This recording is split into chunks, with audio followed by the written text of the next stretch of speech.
Ready, set. What is going on, guys? Joey Franzen here at Flex Training Systems, and I did a little tell me video topics poll thing on my Instagram story, and I just decided to make today's video just an info dump, just a bunch of mildly useful information that can cover a broad spectrum of topics. Let me turn down my music very quickly so I can actually speak. But yeah, these are the topics that I picked. Some of them I really wanted to talk about. Some of them I've answered a million times, but I mean, I would assume that, you know, the people asking this are either new to me or new to the channel or whatever, so I'm just going to kind of go through it quickly. But I encourage you to go back to my previous videos. All these topics probably have somewhat of their own video. There's a million videos here. Like, if you're, you know, just coming in, definitely worth it to sub because it's all free. Anyway, how do you overcome major minor injuries? Now, obviously, I don't know who this person is, so I have to talk in a general sense. But what I like to try to do is to continue to move forward without having setbacks with whatever is bothering me, right? And I think mentality is a big part of this. For example, every day when you're healthy, you have this sort of mindset that you use to kind of attack your training. You're going to train hard, you're going to go home, you're going to eat correctly, you're going to sleep, you're going to recover, you're going to do all the things that you need to do to be a good lifter, right? Well, if you hurt your knee, for example, or you hurt your hip, or you hurt your back, or you break a bone, whatever, you can still do things every day that are going to help you move forward, but you're not necessarily going to be able to do the things that you were doing originally, right? Until you're better, until you heal up. So, I'm just going to throw out some random things. Again, this is very general. Mindset is very important. You got to just change your mindset over from squatting, benching, deadlifting to whatever rehab protocol that you designed for yourself or your coach helps you with or your physical therapist helps you with, whatever. Maybe you have a good chiro, I have no idea. But like, for example, if I mess up my back and I can lay down on the bench but I can't arch and I can't squat or deadlift, then I will modify my benching to feet up benching, right? I will still try to do any kind of rows that I can as long as it's chest supported or lat pull downs, because it won't, you know, as long as it doesn't piss off my back. And then as far as deadlifting goes, I mean, that's a really hard one to do. Maybe you could do some sort of belt squatting or leg press to still kind of work similar muscles. It's not going to be the same, but it is what it is, right? Maybe you can, I mean, even if you think of the way that we use a hamstring curl, it's not the same thing as when you use your hamstrings on the deadlift. But you see what I'm saying? You just want to work around it. Keep doing what you can. You never just want to like, oh, well, I hurt my pec, which means I shouldn't train at all. No, you keep doing what you can. It's just kind of like a common sense thing. Stay hydrated. Keep if you can raise your heart rate via some means of exercise, all that stuff's going to help you get back sooner. And then when you can, you know, train whatever it is that was hurt, make sure you start out really conservative and really reinforce the surrounding areas, and try to address any imbalances that you have, so then that way, you know, once you do, you might actually be better off. I remember for me personally, I was so crutched onto a belt when I first started powerlifting that when I started doing beltless deadlifts, it helped me tremendously and I got hurt like way less. So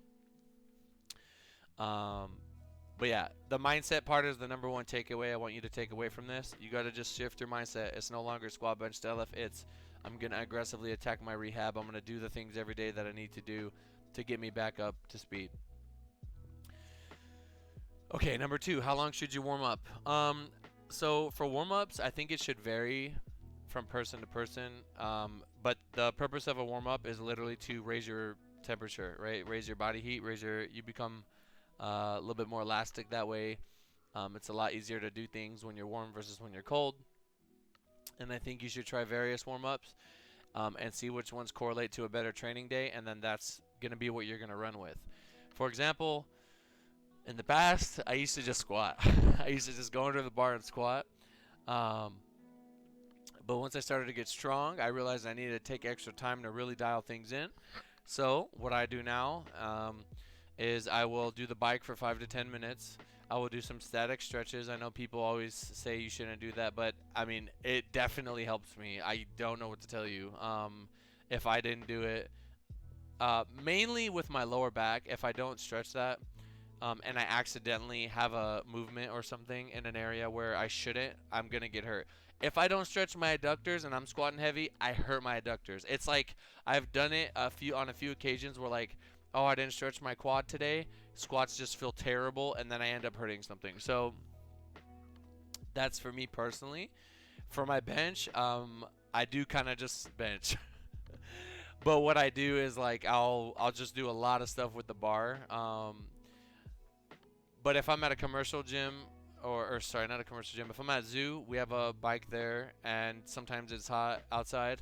And what am I gonna do to raise my temperature? If someone's on the bike, I'll just walk around. I just go outside and walk around the parking lot, walk to the front, do laps, and just get my temperature up. And then I might do like very basic stretching for my shoulders, and then I kind of have my own way of opening up my pecs, but it's hard for me to say. Some people do like a whole full body dynamic thing. I don't know if you guys have seen Russ. He kind of does like almost like a football warm up before he gets under the bar. He warms his entire body up. He's like running around the gym and doing things like that. Everyone's different. Everyone's different. So I don't actually like foam rolling before, because foam rolling,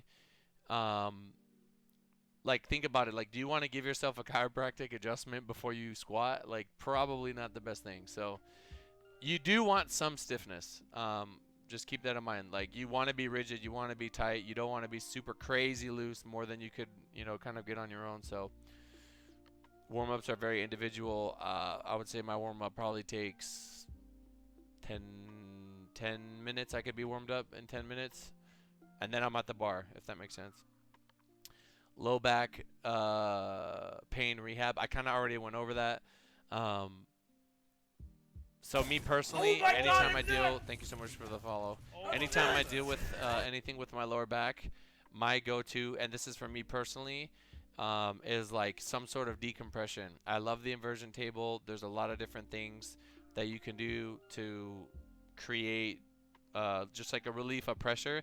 When you think about it, as a powerlifter and throughout life, everything we do is compressing your spine, right? So me personally, I found my own little routine that I do on the inversion table, and it really helps kind of open up my back. I feel so much better after, and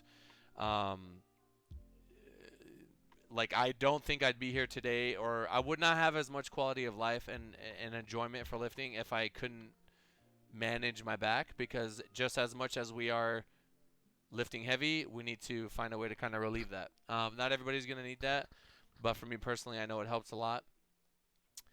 And I think you kind of have to identify what it is, right? So if you strain your back, you could probably get it better by just leaving it alone and dialing back. If you slip a disc, decompression is going to be key. You want to open things up. You want to help. I mean, I'm not a doctor, okay? But this is what works for me, is that you want to you want to create space. You want to decompress. You can hang from a pull-up bar, see if that helps. What I do is, like, if I'm decompressing and the area that hurts, I feel pressure, but it's kind of like a good pressure, then I know I'm kind of onto something. I like reverse hypers. I like hyperextensions. I like just maintaining a strong back in the first place. Doing beltless work when you can. But just taking it nice and easy, and make sure that you're lifting with good form, obviously, and you got to understand, like, when to accept some rounding and when not to. It shouldn't be your low back that's rounding, though.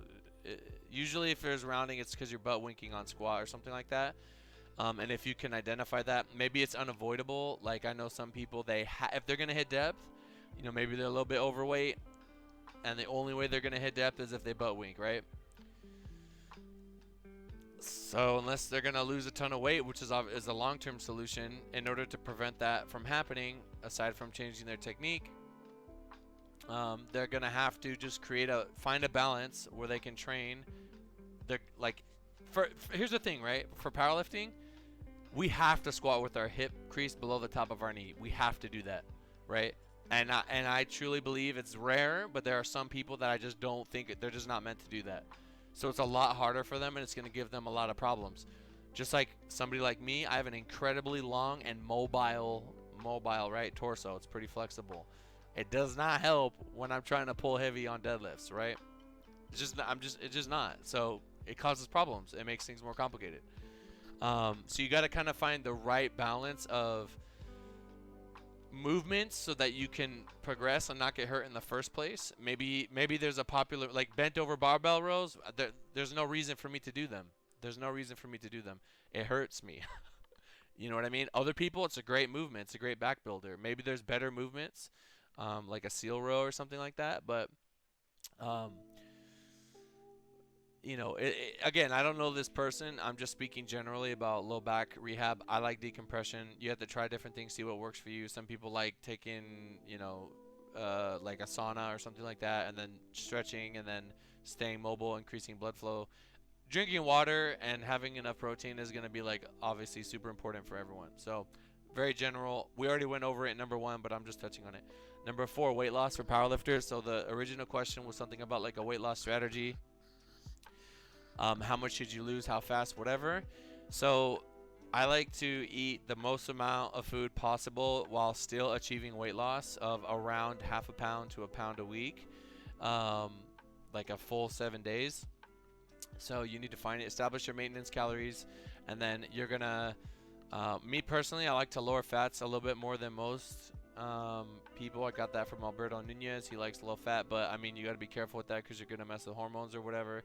But me personally, one, I wouldn't even think about dieting unless my metabolism was in a good place or decent place, where, you know what I mean, like, you feel normal, you have good, like, mood, you're not like super run down from crazy life stress or anything like that, and you're eating at a nice comfortable maintenance calories. Now once you establish that, I'll start with 300 calories off the top and see if I'm losing weight that way, and if I am, cool, I run with it.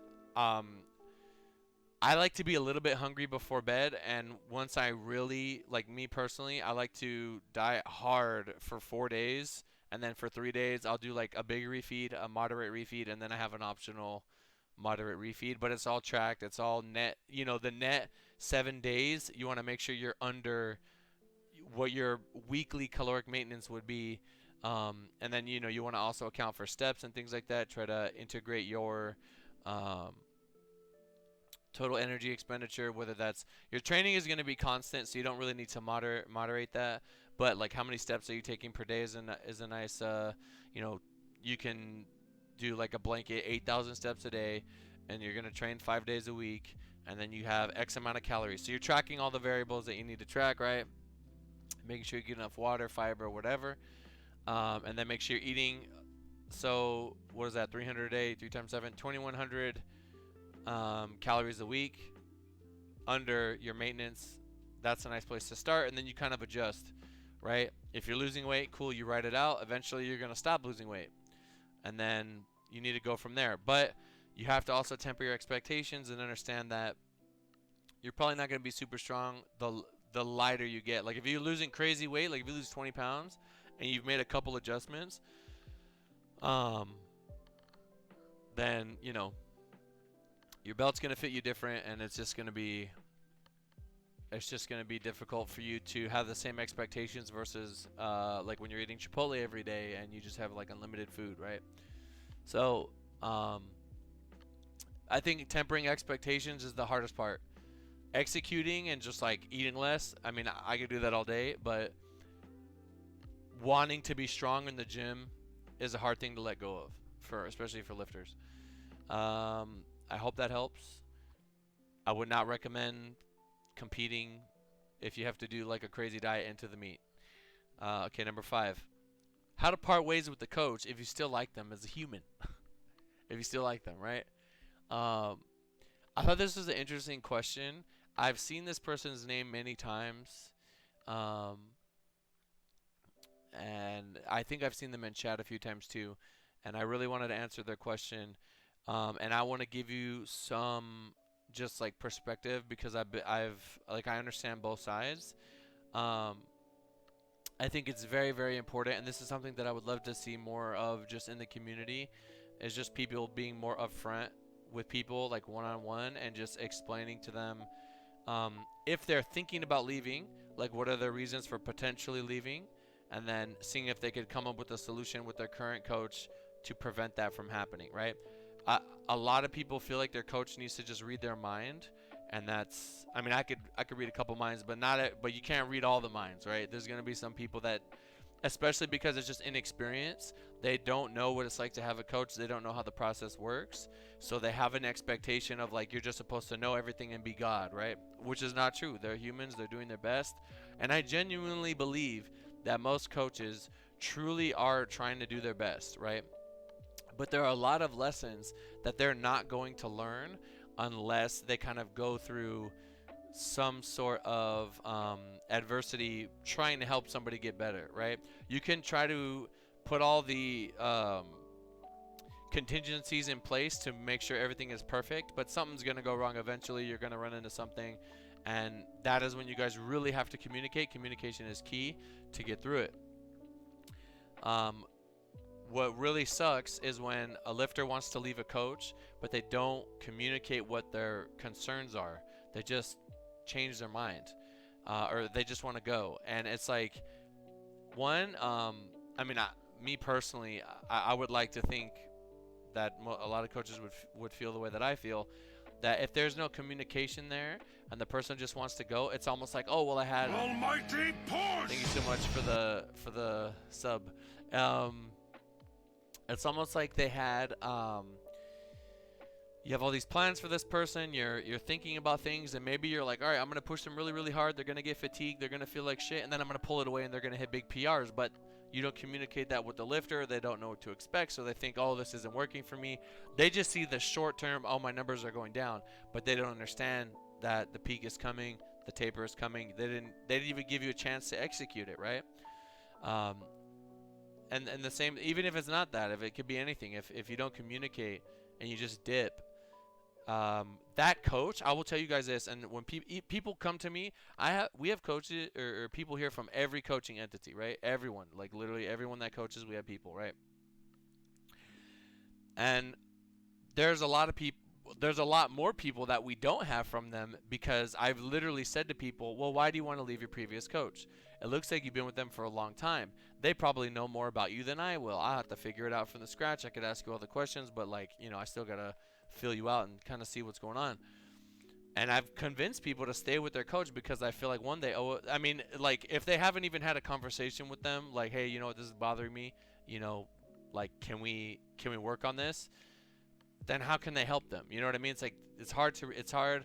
You might be concerned about something that may not even be something worth being worried over, because the coach has a vision for you. So I will say, if you do want to part ways with a coach, make sure you're vocal, make sure you kind of bring it up with them, and that, if you're open and you communicate with everything, then they might even say, hey, you know what? I actually agree that it's time for you to move on, because we've tried all these things and we're just not compatible, or it's just not working out, or like what you're expecting of me is not something that I can provide, so I'm going to recommend these coaches that can. You get what I'm saying? I think it's a very this probably needs to get its own video, but I think it's a very, just give that coach communication and give them closure and explain to them what your reasons are. But I honestly believe that decision should be made together. Unless it's financial, then you have no choice. But aside from that, it should be something that's together. You guys decide together. Especially if you put any kind of time with them, and they really kind of like put thought into making you a better lifter, you owe it to them just to like communicate with them, let them know how you feel, and I think you guys should come to that together. And I think a good coach will say, hey, you know what? They should encourage you. There might be times when like you just say, hey, I literally loved everything we did. We made crazy progress. I kind of want to try something else. And what people will start to realize is what gets people ahead is very similar. There's not that many, I always say, I said this years ago, it's like anybody at the top is going to have pretty good X's and O's, and it's going to come down to like who are you getting along with? Do you feel like you're part of something greater? Do you feel like mentally you're in a state to where you can progress? and it's like other things aside from just what you're getting on paper. So if I had to just give it to you in a quick little, one sentence, I would just say communicate and be open and honest. And if you have concerns, bring up those concerns with them. At the end of the day, you can do whatever you want, but I feel like if you guys come to that decision together and the coach has your best interest in mind, they'll encourage you to leave. They won't be mad at you or petty or whatever. But yeah, that's that. I hope that was useful. Number 6, working laborious jobs in powerlifting. It can be done, but you need to really adjust your expectations. You're not going to be making progress like the people that you see on the gym that only do powerlifting. They wake up, they train, they eat, they go to sleep. I have lifters like that, and they're some of the best lifters in the world, right? There's very few people that can adjust their life to be like that. And if you try to compare yourself to them, you could still make great progress to a certain point, but once you start to get to like your body's like limit, you're going to need to pull more recovery into powerlifting in order to squeeze out more.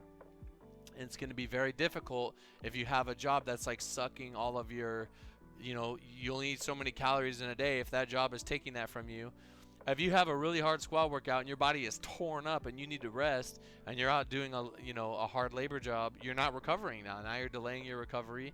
Some of those calories are going towards energy expenditure when it could be going towards recovery. So, you just need to temper your expectations and take the wins when they come, and don't compare yourself to people that can only focus on powerlifting. So it can be done. It's not something that is like, it's not ideal. I'll just be straight up. It's not ideal. You definitely, powerlifting is crazy demanding. It's one of the most demanding things that I can think of. Like, even when I was playing football, it's very hard to, I mean, you can progress. We have certain times you focus on weights and you focus on the cardio aspect, but something's got to give. You can't be pulling your body in 2 different directions. Freak, thank you so much for the follow. Number 7, what should you cut for a meet? Now, a lot of young guys aren't going to want to hear this, but I think if you're not top 10, top 15, or there's not a record you're going after, there's no point in cutting. There's absolutely no point. Like, I don't understand. I mean, for me personally, it's just not worth it. Like, you gotta like look at the pros and cons. Like, if you're hitting all these great numbers in the gym and you're trying to cut for a meet, especially if you don't give yourself time to get in a position to make that cut, then why are you cutting? It literally absolutely makes no sense. How many people like focus so much on the cut and then the meet comes second? That should not happen. The meet should be first. Your performance should be first, and the cut is just something that you need to do in order to kind of get there. But if the cut is all you're worried about, making weight, are you competing to make weight, or are you competing to compete? You get what I'm saying? It makes no sense for you to cut, especially like powerlifting is so much more. If you're gonna get, all right, one at a time. Powerlifting is so much more enjoyable when you're not cutting. If you're gonna get 20th place anyway, what is the point of cutting?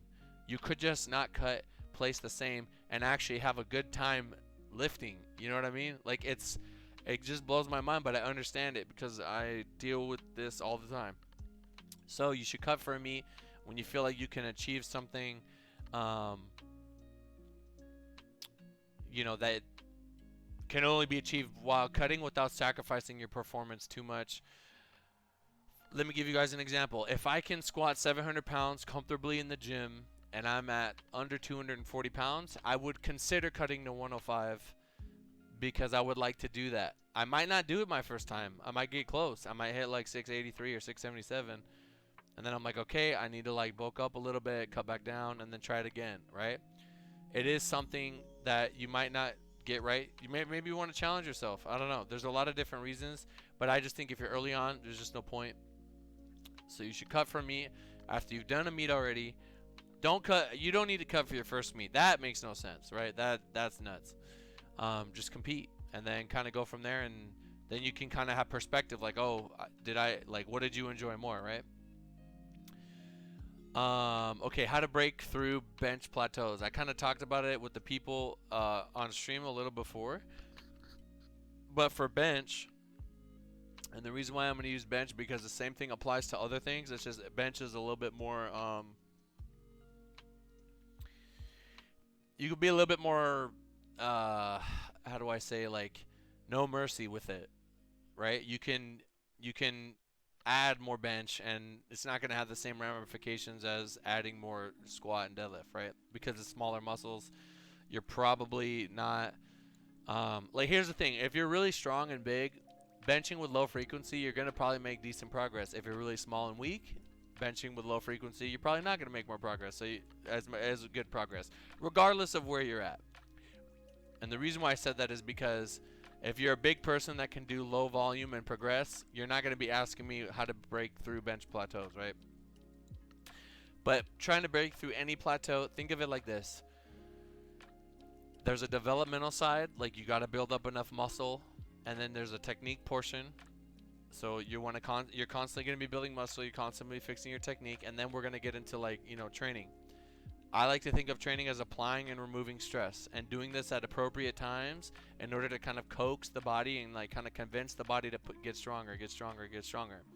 This is not something, this is going to be different for everyone, but I will tell you that if you've been benching for, 8 weeks and you're just stuck, it's probably time for a deload. Like, depending on how you want to do that deload is up to you.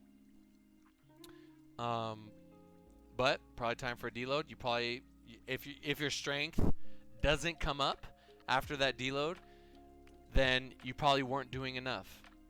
So you can build back up again to a point where you feel like, wow, I'm firing on all cylinders. I've never hit this much volume before. And you kind of maintain that for a little bit, and then you pull it down. Your bench should start to come up, or whatever lift it is, right? And then on the flip side, I mean, I kind of covered both, but on the flip side, it's like you're either doing too little or too much. If you're stale, take a deload and work back up. If everything is super easy, then try to think about adding more frequency. But it's about finding the right combination of work that you need to do in order to progress. But it's not like perpetual. You don't just do like sets of 8 forever. You have to. There's a path. There's ups and downs. There's, it's like this, right? Like, this is your volume. It's like a squiggly line going, turning up. It's like up, then down, up, then down, up, then down. And each time you go up, it should be a little bit higher than the last time. But yeah, I hope that helps. How not to overshoot. There's a couple different things. One, just working with RPE and learning your body over time and knowing what your limits are and really being content with yourself and respecting certain weights. You're not gonna overshoot. That's kind of like where I'm at. I'm not gonna overshoot. If I do it, I know I'm doing it. Okay? If I do it, I know I'm doing it. And usually people will be like, "Wow, that was easy, brother," but it feels hard because I know my limits, right? Most of you guys are probably not gonna be at that point. If you use Google, if you go anywhere, there's a generic powerlifting RPE chart. It's on like every powerlifting website in existence, and it's usually like you plug in a max, and then it'll have like sets, reps, and RPEs, right?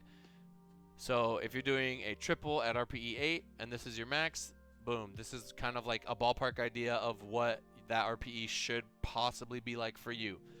It's gonna vary from person to person, but you can use that chart for like your first set, and then from there, what I like to tell people is you kind of see how that felt, and then you understand, like, okay, today I did 350 pounds for a set of 6 on bench, and I felt like RPE 7. Okay, cool. And then I'm looking for an RPE 8, so I'm going to add weight. And then next workout, when you come in the next week, you have that workout as a frame of reference. A lot of people, they just kind of like work out, and they completely forgot about the last workout. It didn't even exist. They just completely, like, their brain just deleted it. So when they go into the gym, they take jumps or they'll do things that just don't make sense. Or their ego kind of gets involved, right? And I'm going to tell you this, your ego's you're only going to get away with it so many times before you get hurt. And then you're going to have a world of pain coming your way. You can not only physically, but mentally, all that. You're going to see everybody progress ahead of you. You're going to get hella depressed. You're going to dissolve mentally into nothing temporarily before you get better, and then you can start building yourself back up again. I would try to record all your lifts and look at them and say, how did it feel? And then think in your mind, You know, what was I planning on doing? And then after watching the video, did that influence my decision at all? And then over time, the more you do this, you're going to start to learn, you know, where your numbers are at. You're going to start making better choices. And the number one thing is going to be like, one, it's a skill you got to develop over time, but two, you know, you got to check your ego. You got to. Some people, they're like, I'm hitting this today. You may not get to decide that. You might get away with it a few times, but you don't always get to decide that because we are variable creatures and we have a lot of stuff going on. All right, number 10. Wow, this is a jam-packed, informative video. Go ahead and drop a like if you're watching this on YouTube. If you made it this far. So, last one I get asked quite a bit, and it's a good question. What class and height should you shoot for?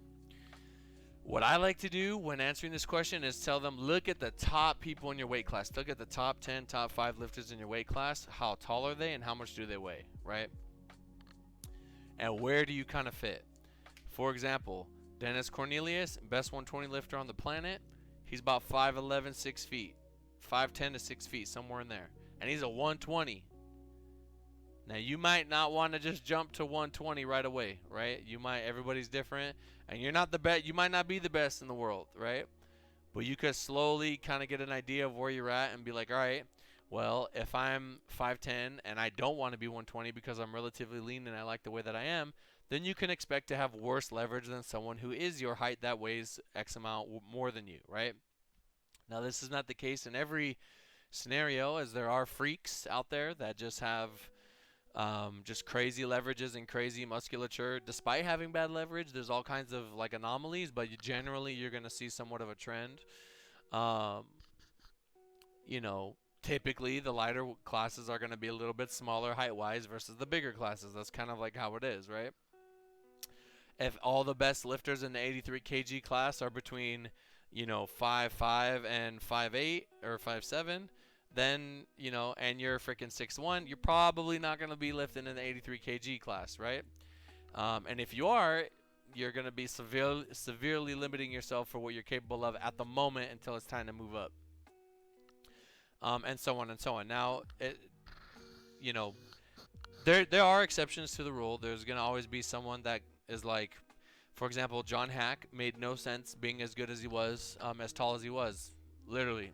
He was an anomaly. When you looked at him, it didn't even make sense. Like I said, there's always going to be freaks like that, but, you know, 1 in a million, right? 1 in 10 million. So that's what I like to do. Look at the best people in your weight class. Look at the height. Look at their weight. And then kind of see where you fit in. But think about, like, long term, right? I believe Jesus and Ray Williams are both super heavyweights, and they're 6 feet. 6'1", 6 feet.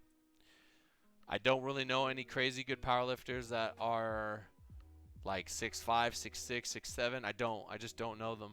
That's like crazy amount of frame to like put mass on. I have a guy, his name's Grant. He's about 6'3", and he competed as a 105 last meet, and he has great numbers, like insane numbers for his height and age, and he doesn't make any sense. Like, I'm looking at him on paper, and I'm like this shouldn't be. You know what I mean? I rarely see this. So, I really feel like he has so much potential in the 120s, given that he is that big. But there aren't people that are that big, right? Like, there's not a lot of 6'3" powerlifters. I really don't know.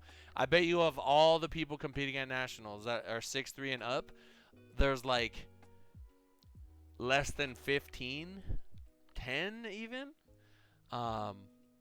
Anyway, yeah, that's my take. I hope you guys are able to take something away from this video. It's a lot of information in this amount of time. Go ahead and drop a like if you made it this far. Let me get a, you know what? No, we're going to do something different today.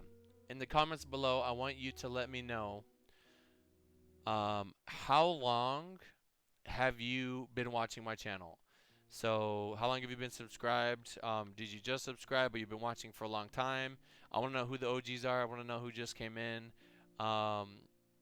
Just out of curiosity. I'm pretty curious. So let me know that in the comments down below. Thank you guys so much. I hope you were able to take something away from this, and I'll see you in the next one. Peace.